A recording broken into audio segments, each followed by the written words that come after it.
नमस्कार मित्रों, मेरे YouTube चैनल TVS पामिस्ट्री में आप सभी का बहुत बहुत स्वागत है। दोस्तों, यह एक गृहिणी का हाथ है जिनकी उम्र 35 से 40 वर्ष के बीच में है। तो उनके हाथ को देखकर आज हमें जानने का प्रयास करेंगे कि पामिस्ट्री साइंस इनकी हस्तरेखाओं के बारे में क्या क्या कहता है। तो शुरू करते हैं। इनके हाथ का साइज जो है वो कंप्लीट स्क्वायर है। तो जब भी ऐसा स्क्वायर हाथ होता है किसी महिला का, तो ऐसी महिला का एनर्जी लेवल बहुत ही हाई होता है। और अब बात करते हैं इनके उंगलियों की। उंगली देखी जाए तो इनकी बुथ फिंगर लंबाई में सूर्य फिंगर से थोड़ी कम है। जब भी ऐसी कम लंबी बुथ फिंगर होती है तो ऐसी महिलाएं सामाजिक मेलजोल बहुत ज़्यादा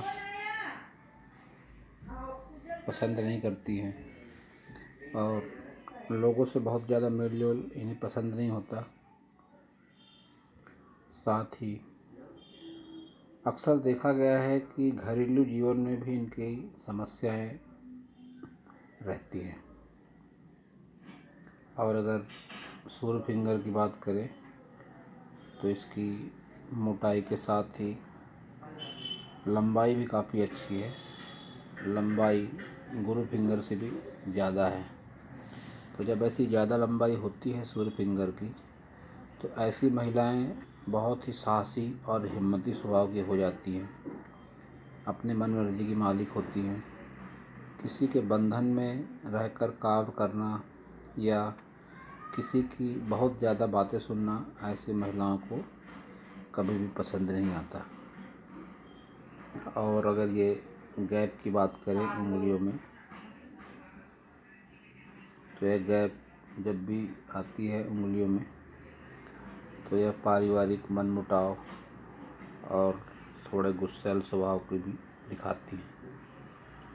जब भी इस तरह की गैप होती है उंगलियों में तो पति पत्नी में तनाव, नज़दीकी रिश्तों में तनाव का संकेत देती है ऐसी गैप। और अगर शनि फिंगर की बात करें, लंबाई काफ़ी ज़्यादा है और पीछे की तरफ थोड़ी मुड़ती हुई सी लगती है, जो कि स्वास्थ्य संबंधी दिक्कतों का संकेत होती है ऐसी फिंगर। गुरु फिंगर की बात करें तो लंबाई अच्छी है, साथ ही नुकीली भी थोड़ी ज़्यादा है और शनि फिंगर की तरफ झुकी हुई है। जब भी इस तरह की गुरु फिंगर होती है तो इसके कुछ इस तरह के परिणाम होते हैं कि पारिवारिक संबंधों में तनाव, धार्मिकता से बहुत ज़्यादा लगाव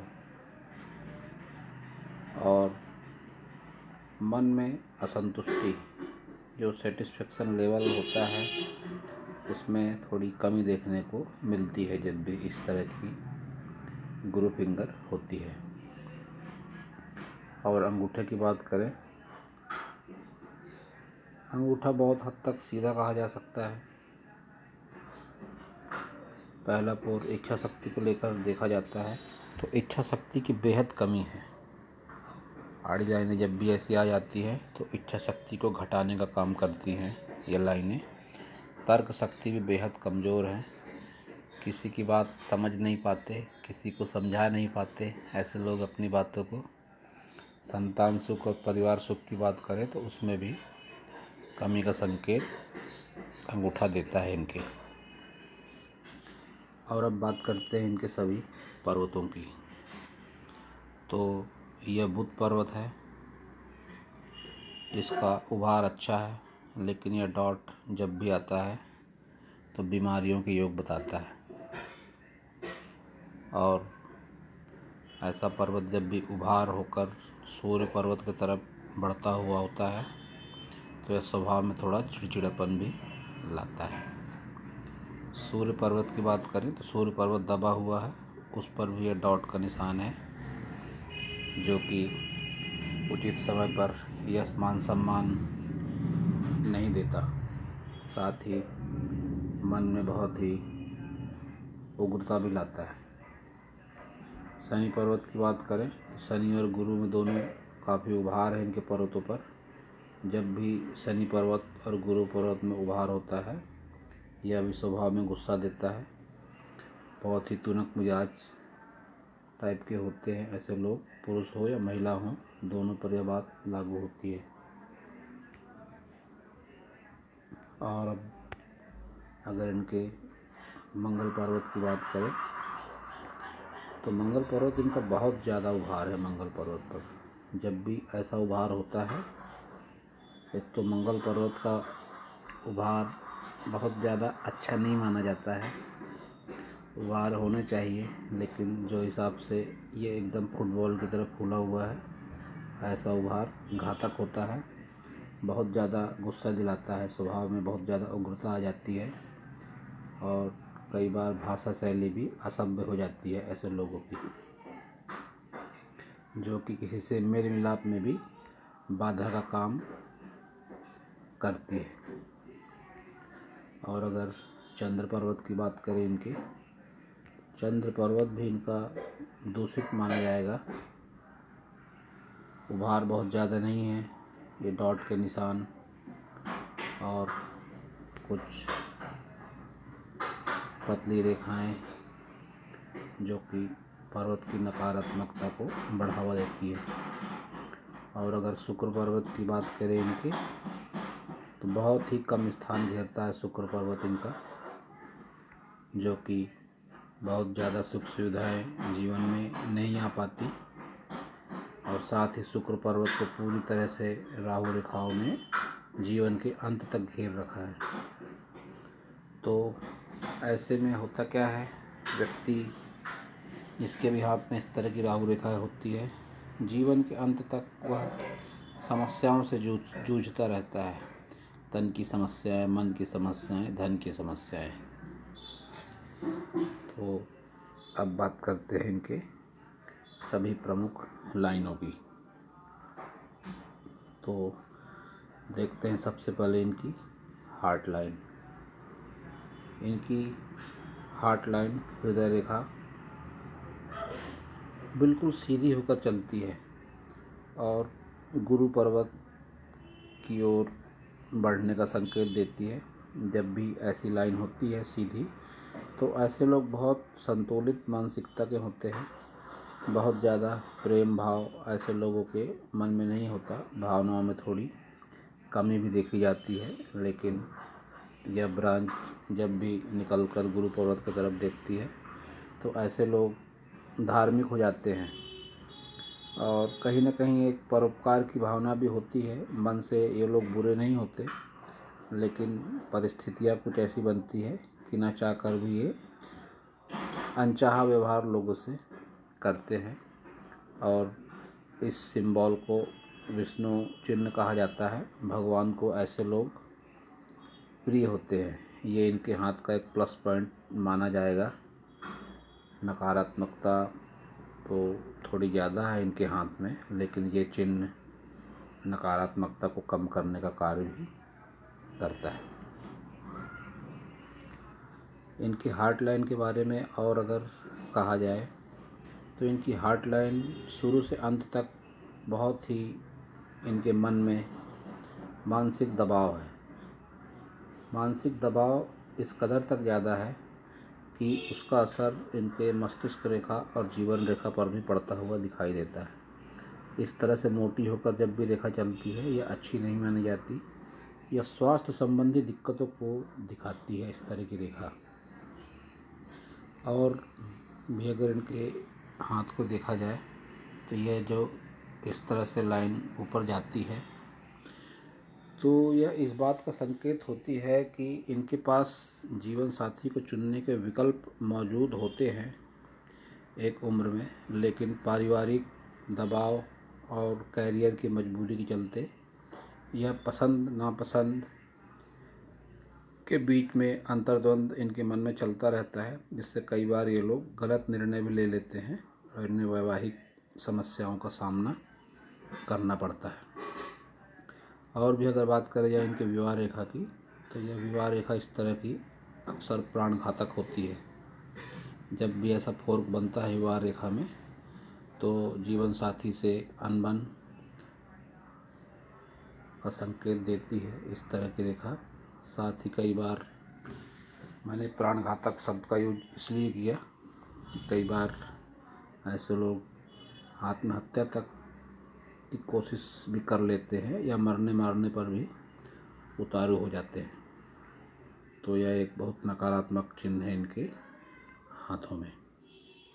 और बात करते हैं इनके माइंड लाइन मस्तिष्क रेखा की, तो मस्तिष्क रेखा पर भी इनके बहुत ज़्यादा मानसिक दबाव है, काफ़ी मोटी होकर चल रही है। तो इनके मन का असर इनके तन पर भी ज़रूर आता होगा।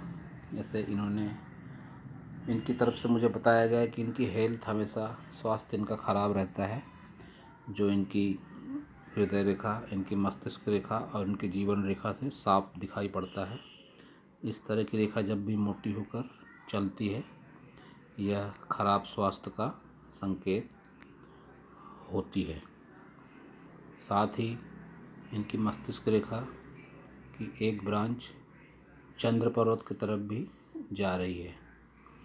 जब भी मस्तिष्क रेखा से कोई ब्रांच निकलकर चंद्र पर्वत की तरफ जाती है, तो यह मन में नकारात्मक विचार का प्रतीक होती है। तो ऐसा मेरा अनुभव है कि जब भी मस्तिष्क रेखा से निकलकर कोई ब्रांच चंद्र पर्वत की तरफ जाती है, तो ऐसे लोगों को चाहिए कि अपने इंटरेस्ट को, अपने ध्यान को, अपने मन को किसी आर्टिस्टिक क्वालिटी की तरफ लगाएं जिनमें इनकी रुचि हो। रुचि किसी भी तरह की हो सकती है, डांसिंग, सिंगिंग, ड्राइंग, या इनकी ओर से मुझे पता चला कि अभी इन्होंने हाल फिलहाल में कई महीनों से टेलरिंग की ओर इनकी दिलचस्पी है। तो जिसे मैं बहुत अच्छा कहूँगा। अगर ये इंटरेस्ट इनका काफ़ी पहले से रहता तो काफ़ी हद तक इनके मन का संतुलन बहुत अच्छा बना रहता।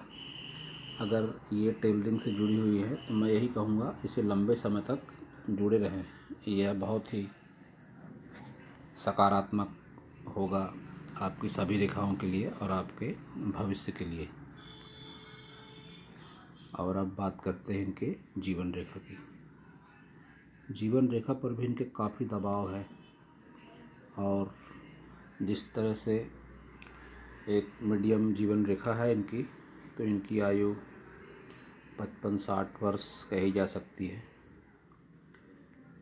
बहुत ज़्यादा दबाव है इनके जीवन रेखा पर, और इनके जीवन रेखा के अंत तक राहु रेखाओं ने घेर रखा है। राहु रेखाएं बहुत ज़्यादा परेशान कर रही हैं इन्हें, जीवन की शुरुआत से लेकर जीवन के अंतिम पड़ाव तक। तो मैं इन्हें एक विशेष परामर्श देना चाहूँगा कि अगर इन्हें अपना जन्म समय, जन्म स्थान और जन्म तारीख अच्छी तरह से याद है, तो अपनी कुंडली बनाकर ज्योतिषी से उसका आकलन करवाएं, और जो भी पूजा पाठ, शांति या कोई रत्न इनके राशि ग्रहों के हिसाब से बनता हो, उसे धारण करें तो निश्चित रूप से इनके जीवन में समस्याएं थोड़ी कम होंगी। क्योंकि जब इस तरह से बहुत ज़्यादा राहु रेखाएं बनती हैं किसी के शुक्र पर्वत पर और जीवन रेखा को काट कर, तो यह कई बार गंभीर कालसर्प दोष या पितृदोष का कारण भी बनती है। क्योंकि इनके हाथ पर कुछ खाड़ी लाइन भी ऐसी हल्की दिखाई पड़ती है, जिससे कि राहु रेखा खड़ी रेखाओं का मिलकर एक जाल सा बनता हुआ लगता है, जो भी बहुत अशुभ माना जाता है हस्तरेखा शास्त्र में। इस तरह की रेखाएं जब भी आती हैं तो यह निश्चित तौर पर पितृदोष और कालसर्प दोष का कारण मानी जाती हैं। लेकिन अगर कुंडली का सही आकलन किसी ज्योतिषी से कराया जाए तो उससे ही 100% इस पर निश्चित हुआ जा सकता है। यह एक मोटा अनुमान होता है पामिस्ट्री साइंस का। और अगर इनके हाथ में देखा जाए तो एक लाइन इनकी मंगल पर्वत से निकलकर मंगल पर्वत की तरफ जाती हुई दिखाई देती है। जब भी इस तरह की लाइन बनती है मंगल पर्वत से मंगल पर्वत की तरफ, मंगल पर्वत होता है साहस का, हिम्मत का, तो विशेषकर जब महिलाओं के हाथ में हो जाती है इस तरह की रेखाएं, तो ऐसी महिलाएं हिम्मत, साहस उनका एक अति के रूप में सामने आता है। तो बहुत ज़्यादा भाषा शैली खराब हो जाती है और हमेशा लड़ाई झगड़े पर उतारू होने जैसे गुण भी कभी कभी देखने को मिलते हैं। यह सब जो दुष्परिणाम है, ये सब राहु रेखाओं के दुष्परिणाम है। तो इसका उचित निदान, इसके ग्रहों की शांति कराना अति आवश्यक हो जाता है ऐसी परिस्थिति में। और भी अगर देखा जाए इनके हाथों में, तो इनके हाथों में एक गुरु वलय भी टूट टूट कर बनता हुआ लगता है। जब भी इस तरह का गुरु वलय टूट टूट कर बनता है तो धार्मिकता होती है ऐसे लोगों के मन में, लेकिन मानसिक परेशानियों के चलते कई बार यह पूजा पाठ में भी अपना मन नहीं लगा पाते। और इनके हाथों में बात अगर करी जाए तो इनके हाथ में मनी ट्रायंगल भी बनता है। ये इनकी माइंड लाइन, ये इनकी लक लाइन मिलाकर एक मनी ट्रायंगल बनता है और एक ये भी ट्रायंगल की फॉर्मेशन बनती है इनके हाथों में। इस तरह इनके हाथों में 2 मनी ट्रायंगल का निर्माण होता है, तो जो इस बात का संकेत है कि पैसे से रिलेटेड समस्या इनके जीवन में नहीं है, लेकिन मानसिक और शारीरिक रूप से यह काफ़ी परेशानी का संकेत देती है इनकी हाथों की हस्तरेखाएं। और अगर इनके लक लाइन की बात करी जाए तो इनकी लक लाइन 2 तरीके से बनती है। एक तो केतु पर्वत से निकलकर शनि पर्वत पर कुछ इस कदर तक जाती है कि हथेली पार करके उंगली पर भी चली जाती है, जो इस तरह की परिस्थिति बहुत उचित नहीं मानी जाती हस्तरेखा शास्त्र में। या तो ये लाइन यहाँ जाकर रुक जाए तब तो काफ़ी अच्छी मानी जाती है, और अगर यह उंगली के पोर पर चढ़ती है तो फिर पहला पोर पार कर ले तब यह शुभ मानी जाती है। तो जब इस तरह से लाइन बनती है किसी की, तो यह इस बात का संकेत देती है कि रुपया पैसा तो आता है लेकिन अंत में हाथ में कुछ भी नहीं रह जाता। जीवन के अंतिम पड़ाव पर भी ऐसे लोग अक्सर तंगाली के शिकार देखे जाते हैं। और इनकी लक लाइन की एक ब्रांच शुक्र पर्वत से भी निकलकर आगे जाकर मिलती है उसी लाइन से। इनसे पूछताछ के दौरान पता चला कि इनका झुकाव पहले ब्यूटी पार्लर कोर्स की तरफ था। वह कोर्स इन्होंने किया भी, बहुत अच्छा होता कि अगर उस कोर्स को करने के बाद यह उसी दिशा में आगे बढ़ती तो इनको जो इतनी खराब रेखाएं इनके हाथों में है, इतना ज़्यादा दुष्परिणाम इन्हें नहीं भोगना पड़ता। लेकिन कुछ पारिवारिक मजबूरियों के चलते ये उस फील्ड में आगे नहीं बढ़ पाई जो इनके हस्तरेखाओं से इशारा मिलता है। नहीं तो जब भी शुक्र पर्वत से भाग्य रेखा निकलती है, शुक्र हमेशा सुंदरता का कारक होता है, सुख सुविधाओं का कारक होता है, तो शुक्र के तरफ से इन्हें आय के साधन के स्रोत इनके बनते थे, जो कि बहुत अच्छा माना जाता है। और भी अगर इनके हाथ के बारे में देखा जाए तो इनकी जो उंगलियां हैं यह काफ़ी सकारात्मक है। जब भी इस तरह की खड़ी लाइनें होती हैं उंगलियों पर यह हस्तरेखा शास्त्र में अच्छी मानी जाती है। संबंधित पर्वतों पर ऊर्जा पहुंचाने का काम करती है। यहाँ तक कि इनके ऊपर वाले पोर पर भी खड़ी लाइनें हैं जो कि बहुत दुर्लभ मानी जाती है। कोई 25-50 में से एक हाथ ऐसा देखने को मिलता है जब ऊपर के पोरों पर भी खड़ी लाइनें होती हैं। लेकिन इनके सभी पर्वत कुछ इस तरह से एक दूसरे पर चढ़ते हुए लगते हैं जैसे कि कोई एक सीट हो, लेकिन उस पर बैठने वाले लोग बहुत अगर ज़्यादा वजनदार या बहुत मोटे हो जाएं तो उन्हें बैठने में अगर असुविधा होती हो, कुछ इस तरह से इनके पर्वतों को कहा जा सकता है कि हथेली के साइज के हिसाब से पर्वतों का साइज ज़्यादा बड़ा हो गया है, जो कि पर्वतों की नकारात्मकता का संकेत है। तो उस परिस्थिति में यह लाइनें भी वो उतनी ऊर्जा नहीं पहुंचा पा रही हैं। तो दोस्तों, यह था इस हाथ के बारे में मेरा इनका हस्तरेखा का ज्ञान। अगर मेरा वीडियो आपको अच्छा लगा हो तो आप मेरे चैनल को सब्सक्राइब करें, मेरे वीडियो को लाइक करें, शेयर करें, कमेंट करें। पूरा वीडियो देखने के लिए आप सभी का बहुत बहुत धन्यवाद।